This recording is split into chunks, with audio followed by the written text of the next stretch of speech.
Emanuel Swedenborg's Heaven and Hell stands as one of the most fascinating spiritual classics, inviting readers to journey through his visions of the afterlife.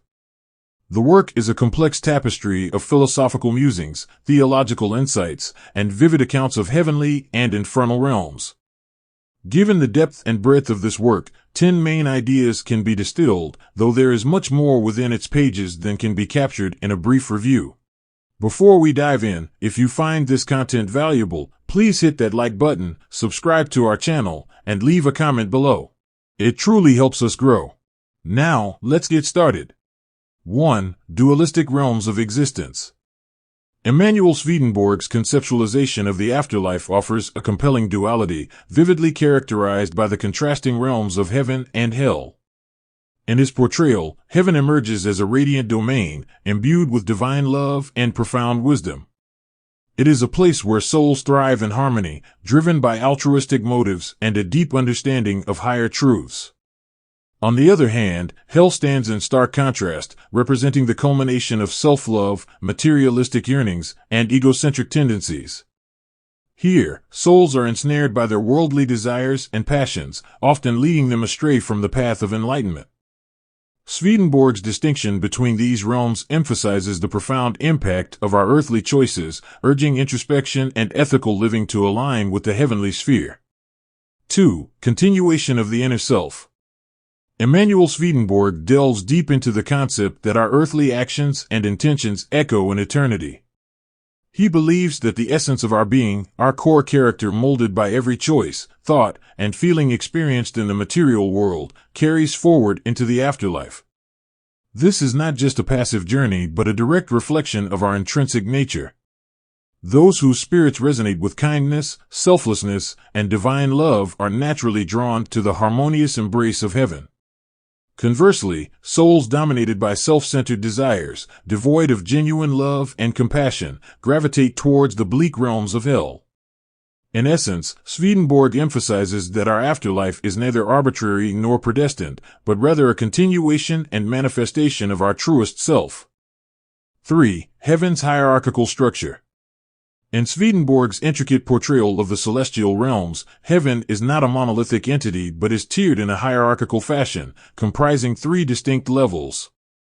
At the pinnacle is the highest heaven, a sanctum where angels, with their profound grasp of divine truths, reside in perfect alignment with the divine's essence. Their understanding is not merely intellectual but deeply spiritual, encompassing an innate connection with the universe's core truths. The middle heaven serves as an intermediary realm, housing souls who, while spiritually enlightened, may not yet have achieved the profound depth of understanding of those in the highest tier. Meanwhile, the lower heaven is home to those who are on their initial steps of spiritual awakening, still nurturing and refining their grasp of divine truths. Through this layered structure, Swedenborg underscores the idea that spiritual growth and understanding are continuous processes, even in the afterlife. 4. Mental states shape reality. Swedenborg's exploration delves deep into the intricate relationship between our internal psyche and the external reality of the afterlife. He posits that the realms beyond this life are not just predetermined places but are actively constructed by our innermost feelings and thoughts. In the heavenly realms, emotions such as love, joy, and compassion become tangible, transforming into breathtaking vistas, serene landscapes, and communities bound by unity and mutual respect. Conversely, in the depths of hell, feelings of anger, envy, and selfishness manifest in stark, desolate terrains and tumultuous surroundings where discord reigns. This interplay between the inner and outer world serves as a poignant reminder of the power of our mental and emotional states, not just in influencing our experiences in the present, but in shaping the very fabric of our eternal existence. 5. Free will and divine providence. Central to Swedenborg's spiritual framework is the delicate balance between humanity's free will and the overarching influence of divine providence. He asserts that while the divine grants individuals the autonomy to chart their life's course, this freedom is never devoid of a guiding celestial hand. Humans are free to tread the path of enlightenment, embracing love and wisdom, or to meander into the territories of ego and self-centered desires. Yet, Even in moments of deviation, divine providence operates subtly, nudging souls back towards righteousness and light. It's a dance of choice and guidance, where individuals, despite their freedom, are never truly abandoned. Swedenborg's perspective offers both a sense of responsibility for one's actions and the comforting assurance of a benevolent force always seeking our highest good. 6. Correspondences between spiritual and physical. One of Swedenborg's most intriguing concepts is the idea of correspondences, which bridges the gap between the ethereal and the tangible. He posits that the spiritual and physical realms are not isolated but rather mirror each other in intricate patterns of symbolism. Every element in the spiritual world has a counterpart in the physical realm, serving as a reflection or echo of deeper truths. For instance, a blooming flower in our physical world might correspond to the blossoming of understanding or enlightenment in the spiritual. These correspondences provide a language, a means of interpreting spiritual realities through our physical experiences. Through this lens, the world around us becomes a rich tapestry of symbols, each pointing towards deeper spiritual truths and lessons, making the everyday a doorway to the divine. 7. Marriage in heaven. Swedenborg's perspective on marital bonds offers a refreshing and deeper understanding compared to traditional beliefs.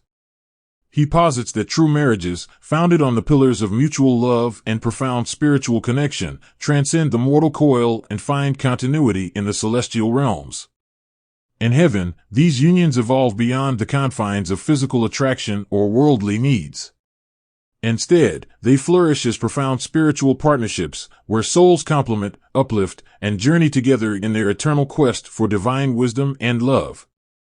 These relationships are not merely extensions of earthly bonds, but are elevated expressions of soul-to-soul connections, bound by shared spiritual goals and mutual growth.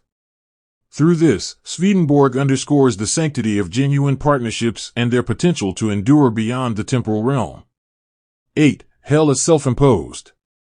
Challenging traditional notions of hellfire and brimstone, Swedenborg presents a nuanced understanding of hell. Rather than being a place of external punishment meted out by an angry deity, he depicts hell as a manifestation of one's internal choices and desires. Individuals find themselves in hell not because they are forced, but because their innermost inclinations resonate with its environment. Essentially, their soul's nature and the realm of hell are in harmony. Even amidst the shadows, they retain their free will. However, the very desires and choices that led them there keep them anchored, making hell a self-imposed state. Through this perspective, Swedenborg emphasizes personal responsibility and the profound impact of our inner desires on our eternal destiny. 9. Continuous personal growth. In Swedenborg's spiritual landscape, the journey of the soul is not finite, ending with our earthly demise. Instead, he presents a dynamic and evolving afterlife, where souls continually embark on a path of self-discovery and enlightenment. Within the celestial realms of heaven, souls are not stagnant, they flourish, constantly deepening their understanding and aligning themselves more closely with divine truths.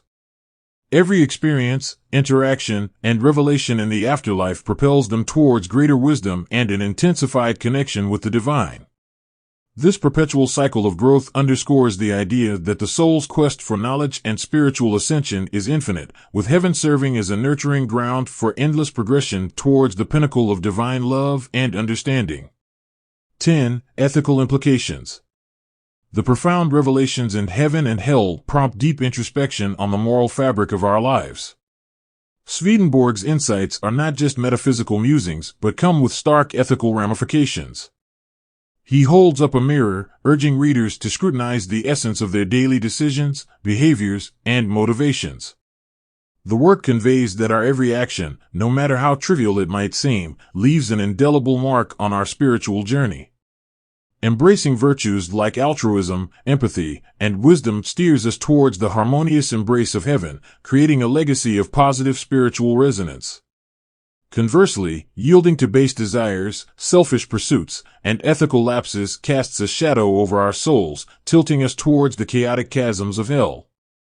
Through his revelations, Swedenborg drives home the crucial message that our earthly existence is intrinsically linked with the eternal, urging us to tread the path of righteousness with conscious intent. In conclusion, Emanuel Swedenborg's Heaven and Hell offers a vivid, detailed, and thought-provoking account of the afterlife, drawing on his personal experiences and visions.